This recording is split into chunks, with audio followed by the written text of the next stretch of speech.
Supreme court से पहले से एक आर्डर निकला हुआ था 2000 में, फिर 2002 में, फिर 2005 में मुख्तलिफ आर्डर्स इस सिलसिले में जारी हुए हैं कि साउंड एंड पोल्यूशन कंट्रोल के सिलसिले में। तो उसी को रखते हुए इस वक्त हमारी रियासत कर्नाटक की सरकार ने एक सर्कुलर जारी किया है कल ही।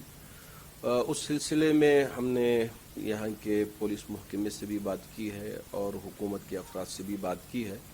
तो चूंकि उसमें लिखा हुआ है कि रात के 10 बजे से लेकर सुबह के 6 बजे तक किसी भी कौम के लिए लाउड स्पीकर का इस्तेमाल करना जायज़ नहीं है, ममनू है और इसको रोका गया है।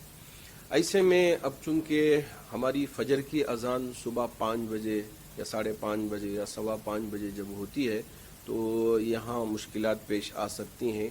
तो अब मुसलमानों को क्या फजर की अजान के लिए माइक का इस्तेमाल करना होगा या नहीं होगा, ये पहला सवाल। दूसरा सवाल ये है कि क्या मीनारों से हमको लाउड स्पीकर उतरवाना है, जैसे दूसरे स्टेट्स के अंदर हालात हमारे सामने आ रहे हैं। और तीसरा सवाल ये है कि क्या दूसरी जो 4 नमाजें हैं तो उनको माइक्रोफोन का इस्तेमाल करते हुए अजान उसमें दिया जा सकता है या नहीं। ये मुख्तलिफ सवालात हमारे सामने आ रहे हैं। इस सिलसिले में मैं पहली वजाहत ये कर देना चाहूँगा कि अभी जो सर्कुलर आया है वो सुबह के यानी शाम के 10 बजे से सुबह के 6 बजे तक के लिए है। उसमें फजर की अजान इस सिलसिले में हमारी रियासत के जो कद आवर तंजीमें हैं और हमारे हजरात उलमा इकराम हैं और ऐसे ही हमारे सियासी कायदीन हैं, इनके दरमियान में हज़रत अमीर शरीयत दामत बरकातुहुम और हम सब मिल के बाहमी मशवरा कर रहे हैं। इंशाअल्लाह 2-3 दिन के अंदर जुमा के बाद या शाम तक सारी तफसीलात हम आपके सामने रखेंगे। आया ये है कि हम सीएम से मिल के बात करके इस सिलसिले में एक इजाज़त लें, या ये है कि नहीं चूँकि हालात ठीक नहीं है तो इसी सूरत में क्या हम फजर की अजान को अपनी मस्जिद के अंदर ही माइक्रोफोन के ज़रिए से दे लें, बाहर आवाज़ ना आए तो ये कर लें, या ये है कि हम इस सिलसिले में कुछ और भी काम करना है। बहुत मुख्तलिफ मशवरे हो रहे हैं। तो इंशाअल्लाह जो हतमी मशवरा होगा और जो फाइनल हमारी बात होगी इंशाअल्लाह वो आवाम तक पहुंचाने की कोशिश करेंगे। ये बात जो मीनारों से स्पीकर उतरवाने की या लाउड स्पीकर या पुंगे उतरवाने की जो बात सामने आई है, इसमें किसी तरह की कोई परेशानी नहीं है।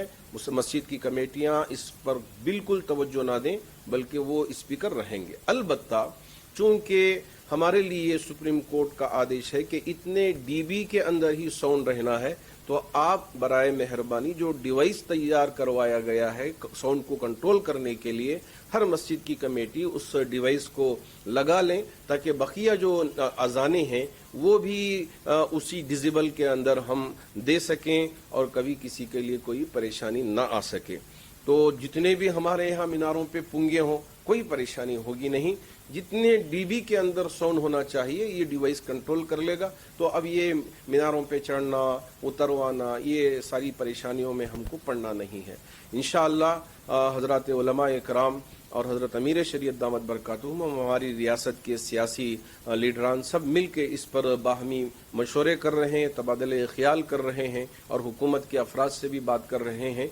तो एक हतमी फ़ैसला होने के बाद इंशाअल्लाह हज़रत अमीर शरीयत दामत बरकातुहुम सबके सामने ऐलान फरमाएंगे। जब तक मसाजिद की कमेटियों से हमारी गुजारिश है कि आप इत्मीनान से रहें, कहीं कोई परेशान होने की ज़रूरत नहीं कि अभी से भाग-दौड़ लगाएं कि कहाँ जाएं, हम कैसे परमिशन लें और क्या चीज़ें उसमें दाखिल करना है। इन सारी उलझनों में हरगिज़ न पड़ें, आप इत्मीनान के साथ अपने अपने मकामात पर रहें। इंशाअल्लाह इस पर बहुत जल्द सारी तफसीलात आपके सामने हम पेश करेंगे। गवर्नमेंट के जो सर्कुलर होते हैं उसका गलत इस्तेमाल होता है, इस वजह से हमारे तमाम सियासी रहनुमा और हमारे जिम्मेदार और हमारी तंजीमें और हमारी जमातें मिलकर इन सारी चीज़ों पे नज़र रखकर मसाजिद की कमेटियों की मुकम्मल तौर पे वहाँ रहनुमाई भी करेंगे और उनका मुकम्मल ताउन भी करेंगे ताकि किसी के लिए कोई तकलीफ ना हो और परेशानी का सबब ना बने ये सर्कुलर। उस वजह से ही ये सारे मशवरे हो रहे हैं ताकि सबके लिए राहत का सबब बन सके।